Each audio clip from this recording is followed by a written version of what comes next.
This edition of MacVoices is brought to you by Connected Data, the makers of Transporter and the brand new Transporter Sync. Find out more and get 10% off the new Transporter Sync with the offer code MV10 at filetransporter.com/MV.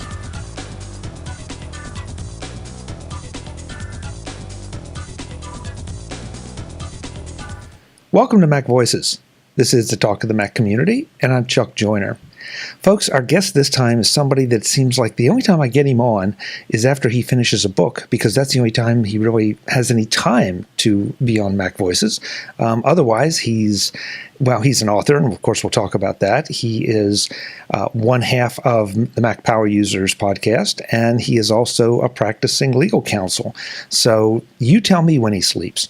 David Sparks is the author this time of the Mac Sparky Field Guide to Email, and he's here to talk about what that means. David, Chuck, you're making me feel bad, Chuck. I will always make time to come on your show. Oh, brother, listen to this. I think Chuck Joyner shows are like the authority of the Mac community. If you want to hear what's going on the inside, that's the podcast you listen to. So I definitely want to be on more. So just ask me, Chuck. I would have put on my tie, David, if I'd known you were going to. I mean, I write these books so I can get on your show. I guess you didn't realize that. No, I missed that completely. And I got news for you. The only guy that has that attitude, but I appreciate it. So, David, it's seriously, it's great to talk to you. Once in a while, we'll cross up on Mac Power User, or excuse me, on the Mac Roundtable. But being me on the East Coast, you on the West Coast, sometimes the timing doesn't work. And seriously, though, you are a production powerhouse with everything you do, and it's not just a matter of producing stuff and throwing it out there, but the quality that you produce. And that's true of the Mac Sparky Field Guides as well. These aren't just something that you throw together and they have 5 tips. This is some well thought out, well researched, very well presented material. Yeah, this email book in particular was a labor of love and sweat and tears and lots and lots and lots of hours. And I was really proud with the way it came out. During the process, there were times when I was wondering if this book would ever see the light of day. But at the end of the day, I think it came out really great. So, David, why? Why email? If you listen to some pundits, email is dead. Email is more of a burden than a tool. If all the cool kids are using Twitter and Facebook and Instant Message and Snapchat and all these things to communicate, and of course I am setting this up because I do not agree with that position at all. I think email is an important tool and one in the quiver of communications. But what is it about email after all this time that you felt you could clarify or help people understand and make them better at it? Well, this book really was my own therapy project because email was taking over my life. And in fact, I wrote at the beginning of the book, I had this event happen to me that was it just brought right to the front of my mind that email is the boss of me, and I didn't want that anymore. And you're right, email is difficult, but it's also how we get our work done. It's how we communicate with our friends and family and coworkers and clients and bosses and everybody else in the world. And a lot of people just don't know what to think about it. So I wanted to write a book. First, I went on my own journey, frankly. And then I wanted to write a book about how you should be thinking about your email and also how email works. So I think people need to understand how it works. And third, what are the best ways to take advantage of all that knowledge so it doesn't take over your life? That was a mouthful, wasn't it? It was, but I think there's a lot of truth to it, and it's because email has been co-opted by so many forces for so many different reasons. Communication, obviously, information distribution, but also marketing and sales and those kind of things have made email a very much more cluttered place. Yeah, and that's a good way to put it. Yeah, and that's, I think, is where everybody hits the frustration with email. I don't know that it's necessarily the medium itself. It's just the clutter. All they need is that email address, and then they can have a little slice of your attention. Exactly. And there's nothing you can do about it. So the question becomes, what do you think about that, and what do you do with it? And that's what this book's about. So what do you do with it? Well, the big thing about email is there isn't one answer. I mean, this isn't something where there's a single workflow that's going to answer every person in the world's problems. So I really think the first thing about emails, you need to stop and think about how it fits in your life and what your own personal expectations should be about how you deal with email. I mean, let's say you get 100 emails a day and you're the guy who says, I'm going to be the guy who answers all my email within 2 hours of receipt. But at the same time, you have a job and maybe you've got some kids, or maybe you've got personal commitments, or maybe you need to go get chemotherapy or whatever. At what point does living up to that expectation that you're going to be the guy who answers your email within 2 hours become less important than something else? And we create this problem for ourselves where we get these expectations and then it's irreconcilable because email just keeps coming. The more you answer, the more it comes back. In fact, it is like a feedback loop. As you know, as a podcaster, I'm sure sometimes you'll email back a listener and then they'll write back a question. Then you write back. Suddenly you've got 7 emails instead of just one. And it's a real problem. So I think the first thing you have to do is kind of come to peace with how you're going to deal with it. And the second piece of email, I think, is understanding the technology. And a lot of people, frankly, don't, for good reason, because it takes a while to figure all this stuff out. And then you can start to say, once I understand what I think of email and how it works, now let me take advantage of all this knowledge and put together something that works for me. And that's what I try to do with this book, is give you the tools to put together your own email, strategy and plan. The idea about how you think about email is kind of intriguing, David. And I know what you mean. You write that email and you think, okay, it's done, and then you get one back. And by the way, that's not to say that you shouldn't have those back and forth correspondences. That's great. It's the best part of email, frankly, is communicating with people that you like. Yeah, amen. But I do sometimes wonder about the objective you just stated there, that I'm going to respond to every email within 2 hours. Number one, is that realistic? Number two, isn't it just setting yourself up for failure? 3, is it really necessary? Well, and that's my point. But there's people out there listening to this right now who have that in their mind. And when they can't satisfy that, then they start to feel bad about themselves, and they start to feel bad about email, and it all gets crazy. We don't need to do this to ourselves. I absolutely agree. I mean, there's email. Excuse me. I get a lot of email from listeners of the show and from readers of the books, and I love those emails, and I actually really relish the time I spend every week dealing with those. But I put it off to a certain day, and I filter it out. And so when someone sends me an email with one of those questions, they're not going to get an answer that hour or that day, but probably within a week they're going to get it. And that's one of the things you have to deal with. There's different categories. I mean, one of the things I found with my own email plan is I couldn't do the classic inbox zero solution where you handle everything in your inbox and you deal with it within the day. And, there's a whole system for that. That works great if your volume of email is low enough to manage it. But for me, I ended up having different buckets. I have buckets for my day job, and I have buckets for MacSparky business versus MacSparky listener feedback. And so I've got these different buckets, and I've made a kind of an intricate system, but it's not that complicated, that allows me to manage all this. And I explained it at the end of the book. But I didn't want the book to be just about people seeing how I handle email. I wanted to enable people to figure out their own plan. And in fact, I don't know if you got to the end of the book, but I put 8 interviews in there, audio interviews, with people that did different walks of life. I have a doctor and a IT specialist and an actor and a director and just different people. And it was really great hearing how they solved the email problem. And this is something new for the MacSparky guides, that you pull people in and I guess give almost, what would you consider it, a case study or real life examples? Yeah, I guess. I mean, we're podcasters, so in my mind, it's kind of a podcast. It's just an interview show with 8 different people. I think it's over 2 hours of audio, and so I just went through and just talked to them how they did it, because I didn't want to just have my opinion. I wanted people to hear how other people that are smart have solved this problem. Does that make sense? Yeah, I think it makes perfect sense, and I like the idea that you're not advocating one particular solution, and you're not even advocating your solution. You're just saying that there are solutions out there for whatever your level of email traffic is or should be. Yeah, and these things are there's components to these things where you could say, I really like the way that Aisha Tyler handles deleting email that's unimportant in her inbox. I'm going to put that in my workflow. And then you could say, I really like the way David uses a service to pre-filter his inbox. So you could pick and choose from this bag of tricks what's going to work for you. I do think, what I want people to get out of this book when they're done reading it is that, hey, you know what, email's not that big of a deal. I can manage it.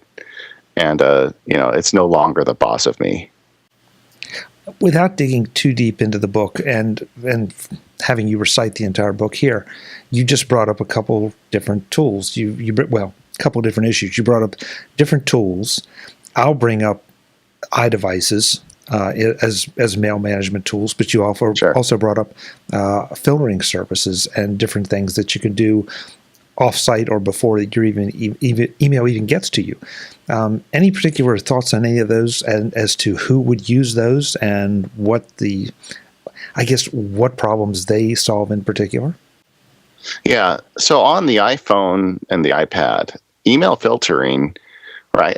Let me set aside email filtering for a second, but just managing your inbox and your email from these portable devices is getting much easier. Like, there's one great tip I would give.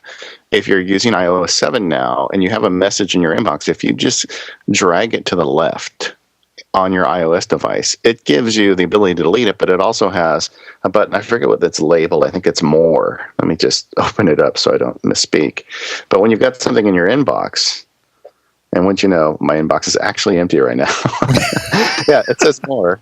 And then there's a bunch of options there. You can flag it, you can mark it as read, move it to junk, or move message. You can put it into a different folder. So there's a whole bunch of management tasks you can do in Apple Mail in iOS 7 that didn't exist before that make it much easier.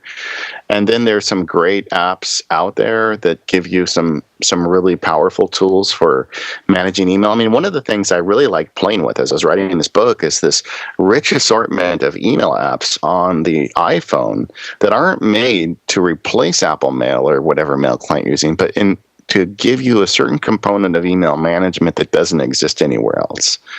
And I think the poster child for that is probably Dispatch. Have you ever played with that one? I've played with so many of them, David. Unfortunately, I'm embarrassed. Right.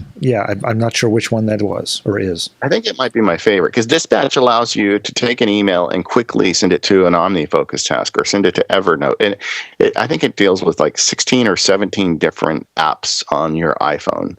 So if you have emails that you quickly want to put in some other app bucket, you can do that from Dispatch. And it also has great ways for you to auto send them to certain folders if you want to put them like your action folder or push them off to later.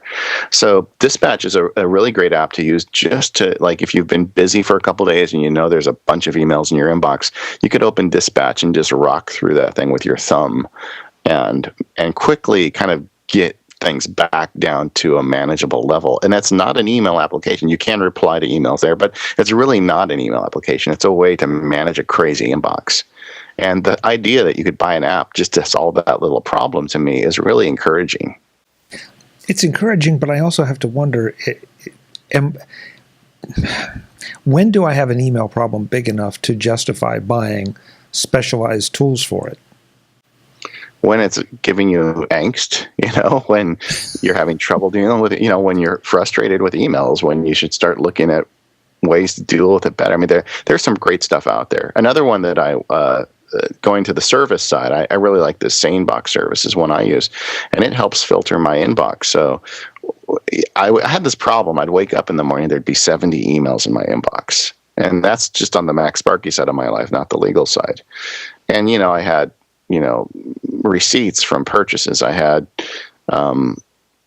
questions from listeners on shows, contacts from sponsors, questions from people at Macworld on an article I'm working on. So I had all these different kinds of email, and I just open my inbox and I just look at it and I would just feel paralyzed because there's just so much stuff there.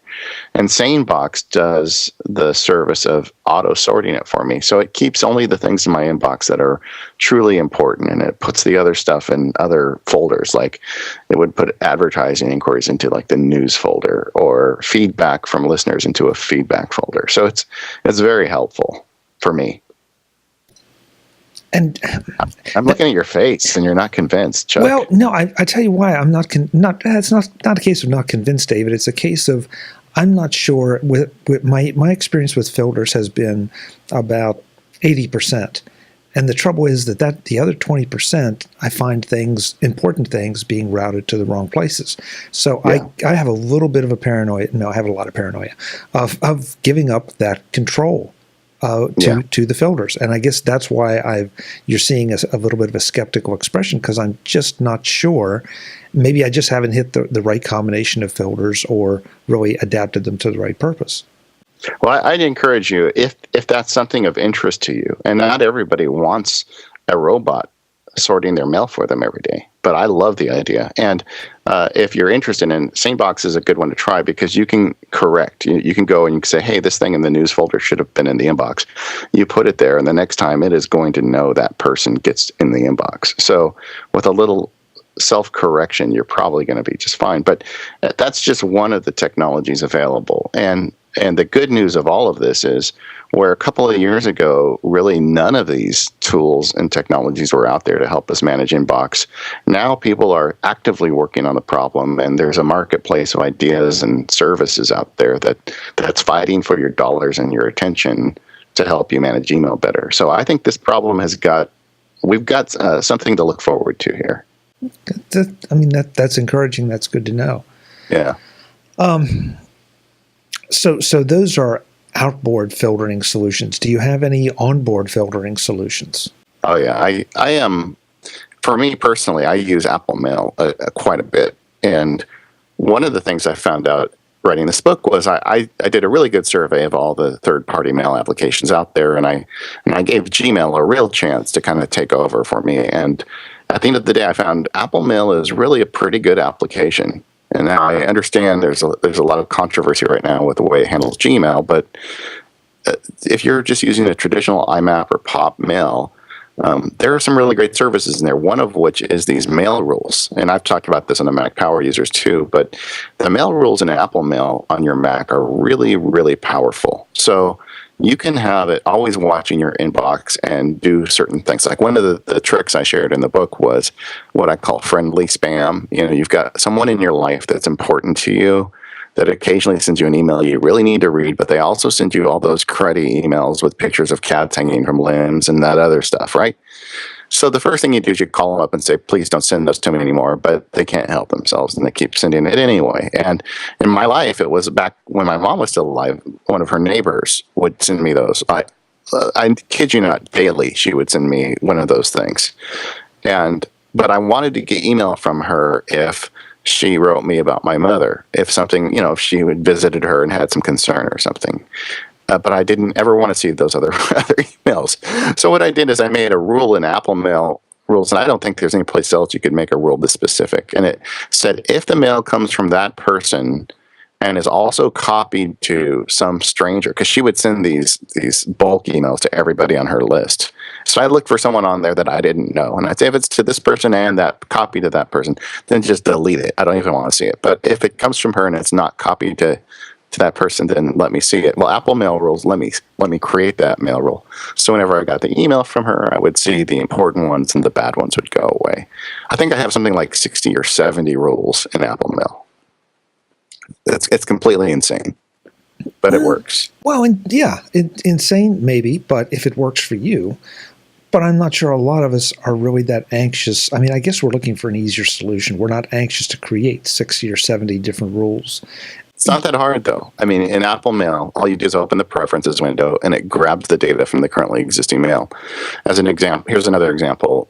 I don't use inbox filtering on my work account. I'm just not using that for a variety of reasons. But I do get a lot of junk email sent out to lawyers because I'm a lawyer in my day job, and so there's these companies and legal education services and realtors and all these people who are always trying to put me on their list.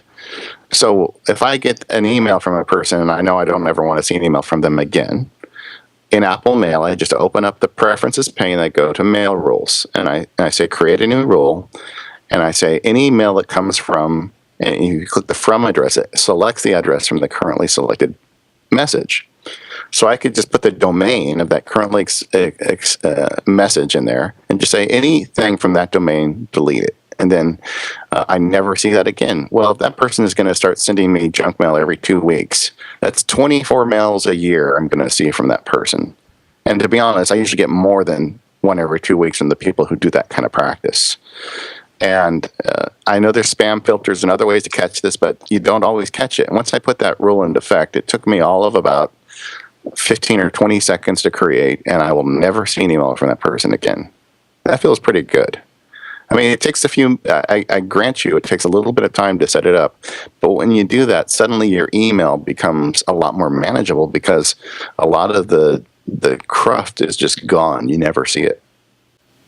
David, one of the favorite things I do is I have separate email accounts email addresses for different things. And I find that it takes a little bit of discipline to say, okay, every time I walk into a retailer and they want an email address, I give them, my retail email address, let's call it. But that seems to channel things. It's almost like filtering it before the filter, and like a dummy address. That's a good strategy. Yeah, and well, I'm not quite ready to say dummy address because there are times that I use different addresses for different things, but usually then everything that comes into that, it may be something I want to see, or it may have been picked up by spam, but I feel like it just doesn't get mixed in as well. Are we talking about the same thing, and am I going a little more elaborate even than you are? No, I think what you're talking about makes a lot of sense. What I'm talking about is there's a mailing list out there that has my name on it as a lawyer, and there's people who are buying that, and I'm not going in any store, and I'm not filling out any form. They're just putting me on it. And some of them have an unsubscribe button that they honor and respect, and a lot of them don't. So, but you can take matters into your own hands using Apple Mail with some of these rules, where you can just kill it right as it hits your Mac, and you're not dependent on anybody else, taking you physically off their list or doing what they should be doing.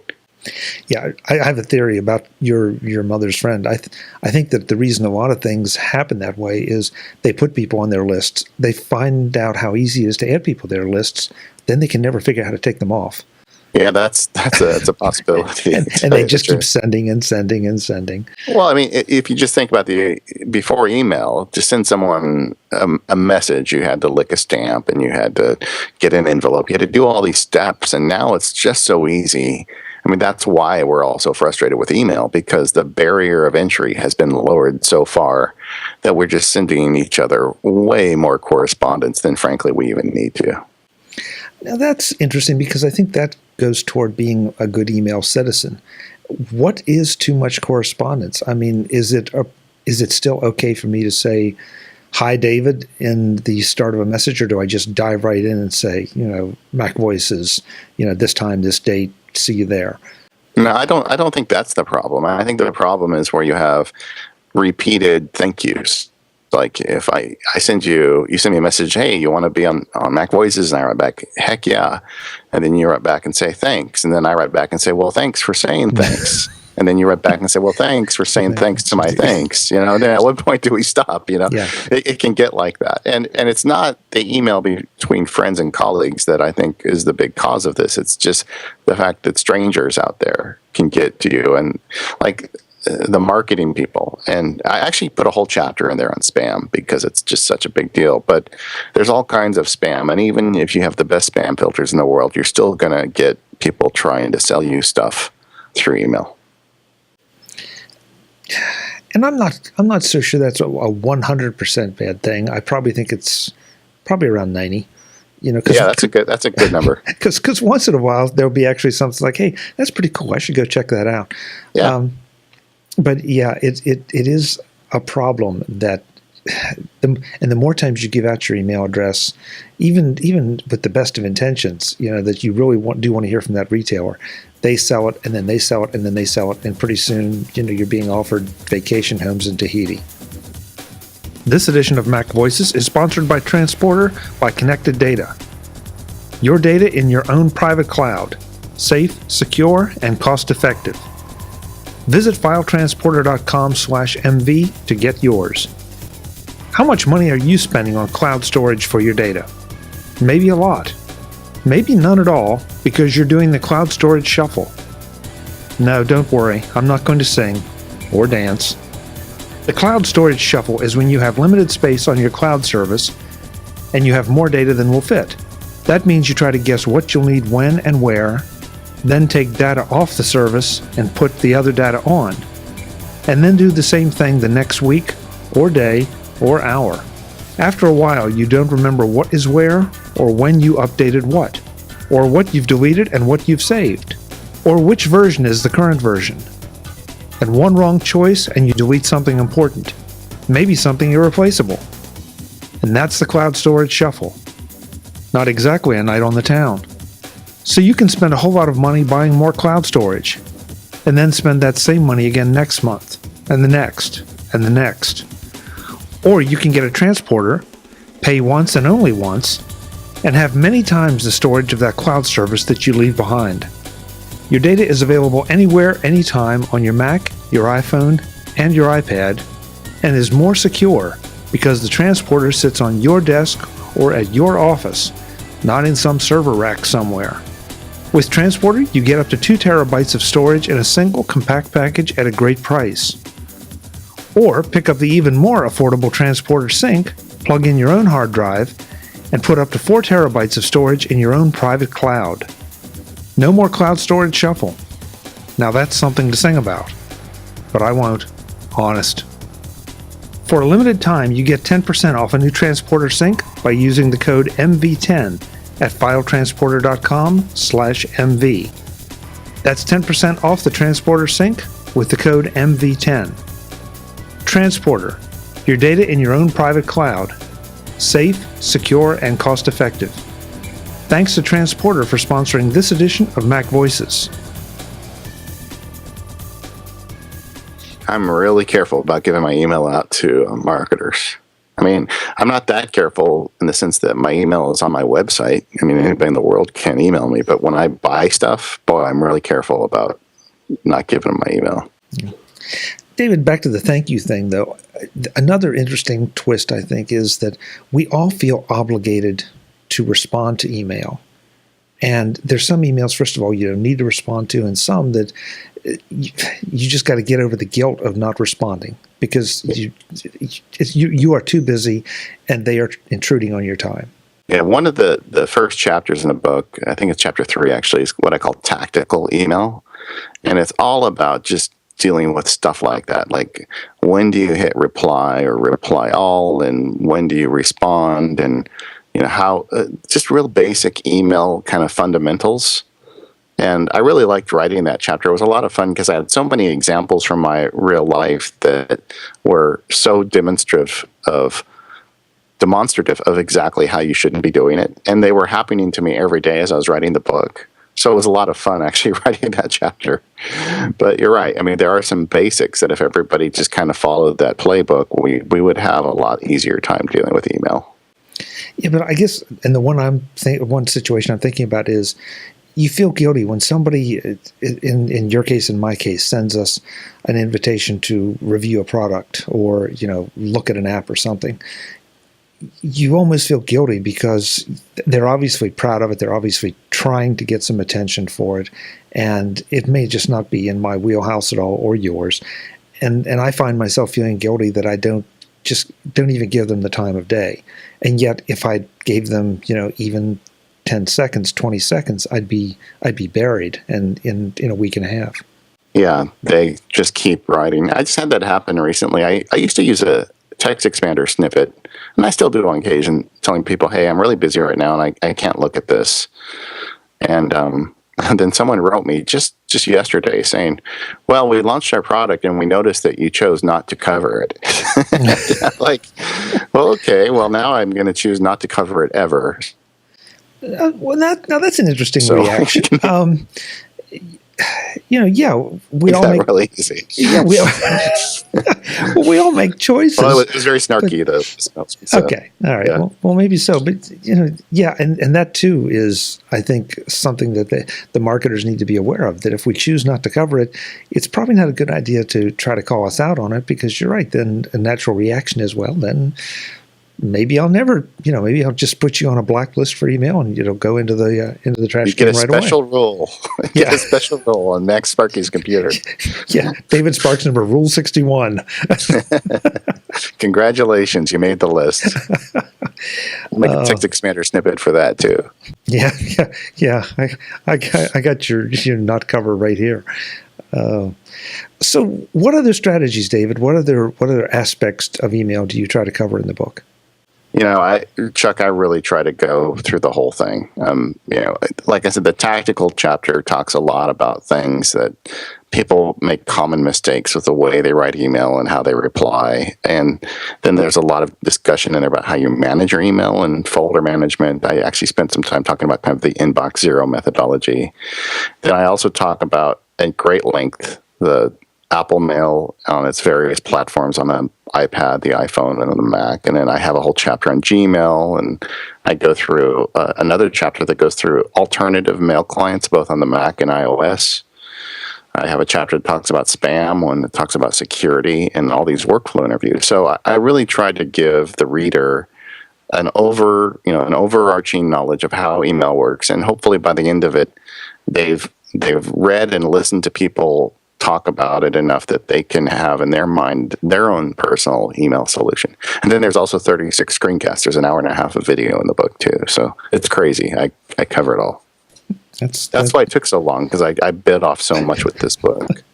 Well, it's over 300 pages. I mean, I've never done a book on one subject that was that many pages. And it's tough because if you don't cover those things, then people are going to say, well, you didn't cover something I'm really interested in, or how could you miss the biggest issue that I see with email? So it's a big topic to take on. And I'm not trying to hit anybody's checklist as much as I just want a reader, someone who buys this book at the end, to have a real comprehensive knowledge and be able to tackle this piece themselves. One thing I can't let go, you mentioned that you write about a folder strategy. Yeah. Listeners to the show know that I've adopted Gmail as mine, and I don't even use Apple Mail as the client. I use Mailplane and the Gmail apps on the iDevices. I think you're doing it right. If you're going to use Gmail, I don't know why you'd use Apple Mail with Gmail unless you just had to for work, because there's so many great features in Gmail that just don't work in Apple Mail. And I don't really blame Google or Apple. I mean, Google has built this separate email platform. It's not traditional IMAP or POP. I mean, they basically follow their own rules. So why on earth would these people making third-party clients that aren't specific to Gmail even try to match all those features? I mean, they're just, in Gmail, you've got labels, like a whole tagging system that's not available in IMAP. That's not going to work in Apple Mail. It's got to be in a place that manages Gmail. So I talked to Adam Christensen about this. I said it's like buying a cupcake. Using Gmail in Apple Mail is like buying a cupcake and scraping off all the frosting, because there's so many great pieces of Gmail that you don't get to use if you're not using it in a Gmail environment. And the reason I brought it up is because you mentioned folders, and of course folders are where and how you manage things in Apple Mail. Tags and labels are the way that you manage them in Gmail. When I made the switch, I really came to love that, because I could put multiple tags on things, and I didn't have to file them. I didn't have to decide, okay, I'm going to file this. I'm going to file my correspondence with David under Mac Roundtable, MacVoices, Mac Sparky, or General, or whatever. I could add all the tags I wanted and then search them and find them pretty easily in that fashion. Yeah, that's exactly. I mean, I have a very funny passage in the book just like that. I mean, you can use multiple criteria. And when you get into folders with and it's not just Apple Mail, it's actually the IMAP technology, the traditional email technology, lets you put a message in one place. Mm-hmm. And that one place is a mailbox or a folder. And you can't put it in two places, because it's kind of an analogy to the physical mail that you used to receive in your inbox. You couldn't, short of having a photocopier, you couldn't put it in multiple places. So Gmail kind of drops that and adds a tagging mentality, which they call labels. There is a way to add tags in Apple Mail with a product called Mail Tags if you want to do that, though. But I'm I'm with you. I think Gmail's got some really interesting features. And the thing I like about Gmail is that the engineers are always trying to stretch the envelope and come up with something new. Like this inbox filtering thing I was telling you about with SaneBox. Gmail has a free version of that with a Gmail account, which I know a lot of people like. And the jury's still out for me on that one. I haven't decided whether I like it that much or not. Yeah, okay. It's funny you mentioned mail tags, though, because I don't know anyone, at least I'm aware of their email habits, that uses Apple Mail, and I would consider them a power user of one kind or another. And they don't use mail tags. They love that, and I feel bad because every time Apple updates mail, it breaks mail tags at least for a little while, and then everybody's panicking. Oh my God, I can't live without it. Yeah, but they get it going. In fact, they got a new version of mail tags that's going to come out supporting Mavericks that looks really interesting. Yeah. Oh yeah. The developers are great. They've kept it going and fixed it every single time. But it just goes to show you, I think, how powerful that metaphor is of tagging. Yeah. David, before we wrap up, I wanted to make sure we just touch on iDevices. We sort of started out there a little bit, but any particular tools or techniques that you think are worthy of noting that are specific to the iDevices, your iPad, or more likely your iPhone? Well, I do think that app I talked about earlier was pretty good. Now it's trying to slip my mind. Dispatch? Dispatch, yes. There's so many different ones. There's one's called Dispatch, and there's another one. But I think Dispatch is worth checking out. I think the new rules in Apple Mail are really good. If you haven't played with the new Apple Mail version iOS 7, there's some really nice touches in there that you can tell people at Apple are trying to manage this email problem as well. They're starting to add pieces to it. I think one of the things, I didn't really go at this in too much length in the book, is the iOS device dictation is getting much better. So that's another great way to kind of knock out quick responses to your emails from your phone. I do that all the time. And there's quite a bit to it. I mean, in the Apple Mail chapter of the book, I have screencasts both of the Mac and the iOS device, so you can kind of pick and choose which tools you want to use. I think we're all tempted by the tools. We all want to get the best or the one that's the most effective or whatever.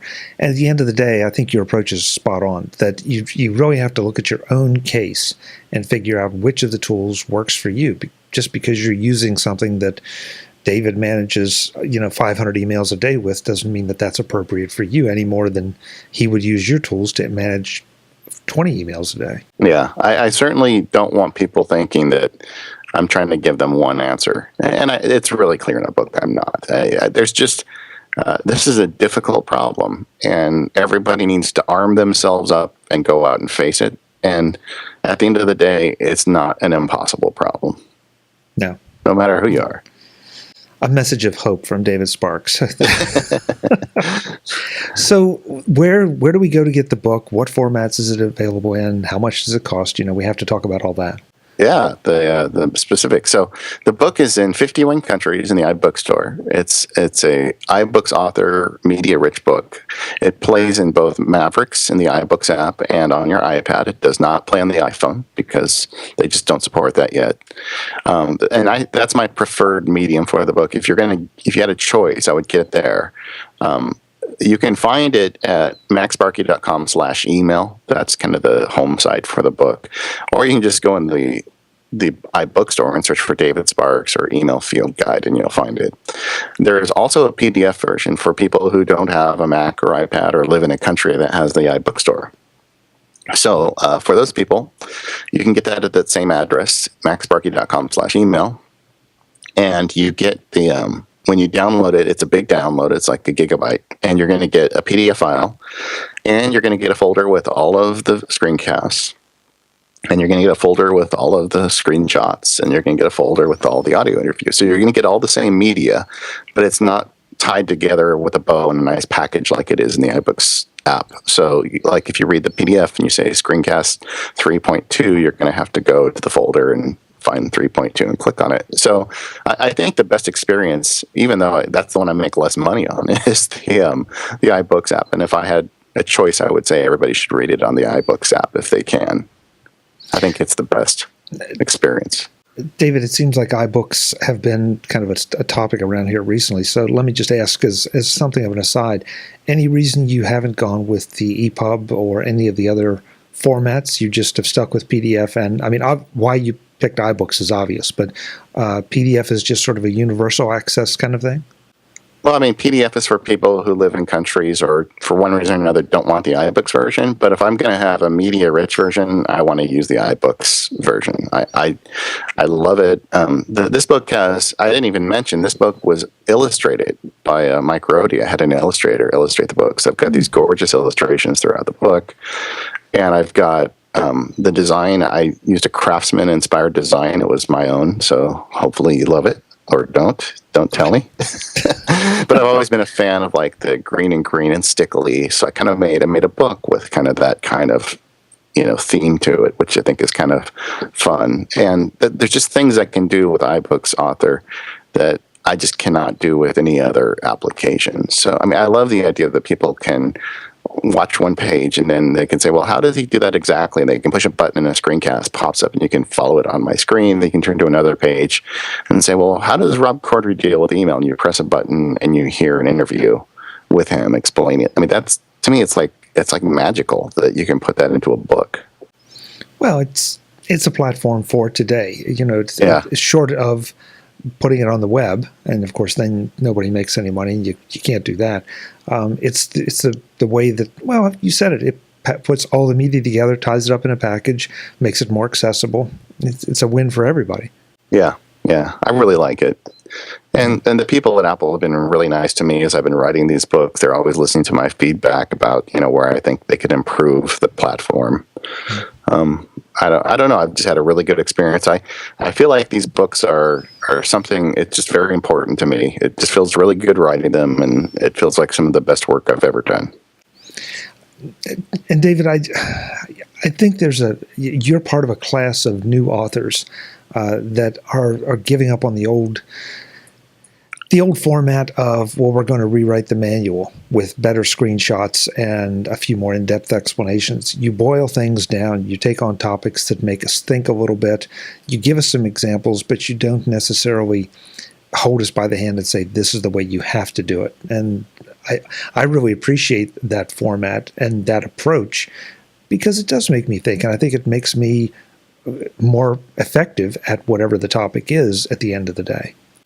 I've been offered books, since I started writing the field guides, and to be honest with you, I have no interest in it. I am completely spoiled by this medium. I don't think I'd ever write another one any other way. So should I ask what the next one is, or is there a next one coming? There's always a next one, Chuck. I have decided for certain the topic of the new one as of last night, and I now have a mind map open on my iPad with some words on it. But that's as far as it's gone at this point. Well, that's some kind of major announcement that a new book from David Sparks is in the works, and that's all we know. So. Well, it really, writing these books, having written books for traditional publishing, this is a massive project because not only do I write the words, I have to produce all the screencasts and do the interviews and do the layout for the book and all that. So it's, you're not going to hear about the new one probably for a while. It's quite a journey, but I enjoy it. So I'll get there. Yeah. That's okay. It takes a while to bake a cake. Yeah, exactly. And do it right. Well, David, you're always welcome. It's always a pleasure, and I look forward to getting into this book in a bit more depth than I have, and also to the next one, whenever it shows up. Thanks, Chuck. I really appreciate it, and thanks for making such a great podcast. I just love your show. Well, thank you. I appreciate it, and I appreciate all that you and Katie do on Mac Power Users, and certainly the field guides and everything else. And happily, I haven't had to call you for your legal services. So hopefully I'll never test those in the wrong way. Okay, that sounds like a plan. Folks, that's David Sparks. He's the author of the new MacSparky Field Guide to Email. Check it out at macsparky.com/email and also in the iBook store. And, check out Mac Power Users. I don't think you'll be disappointed. Until the next time, I'm Chuck Joyner. This is MacVoices. Thanks for watching. Visit MacVoices.com for links, show notes, to subscribe, to connect with Chuck on Twitter, app.net, Google+, Facebook, and LinkedIn. Subscribe to our weekly newsletter, the MacVoices Dispatch, to stay up to date with all the latest MacVoices news from our front page or at macvoices.com/newsletter. Advertising and sponsorships handled by Backbeat Media at backbeatmedia.com.